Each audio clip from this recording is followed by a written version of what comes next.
అందరికీ నమస్కారం. నేను మీ కదిరి డిఎస్పీ శివనారాయణ స్వామి. మొట్టమొదటిగా కదిరి చుట్టుపక్కల ప్రాంతాల వారందరికీ కూడా మొహరం శుభాకాంక్షలు తెలుపుకుంటూ, మొహరం పండుగ అనేది మతాలతో సంబంధం లేకుండా అన్ని కులాలు అన్ని మతాల వారు కూడా పాల్గొని ఆనందంగా ఉత్సాహంగా జరుపుకునే పండుగ.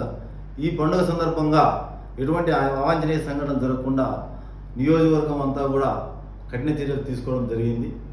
ప్రజలందరికీ విజ్ఞప్తిగా మీ గ్రామాల్లో పండుగ జరుపుకోవాలంటే మొదట మీరు సంబంధిత పోలీస్ స్టేషన్కి వచ్చేసి పర్మిషన్ తీసుకోండి. అప్పుడు పోలీసు వారు మీకు ఆ పండుగ సందర్భంగా ఏమేమి చర్యలు తీసుకోవాలి, ఏమి తీసుకోకూడదు అనే నిబంధనలు చెప్తారు. ప్రతి ఒక్కరు కూడా ఖచ్చితంగా ఆ నిబంధనలు పాటించండి. ప్రతి ఒక్కరు కూడా మొహరం పండుగ సందర్భంగా శాంతియుతంగా జరుపుకొని ప్రజలకు ఎలాంటి ఇబ్బంది కలగకుండా ఆటంకం కలుక్కోకుండా అందరూ కూడా ప్రశాంత వాతావరణంలో ఈ పండుగ జరుపుకోవాలని కదిరి నియోజకవర్గం నుండి 5 మండలాల వారికి కూడా విజ్ఞప్తి చేస్తున్నాం.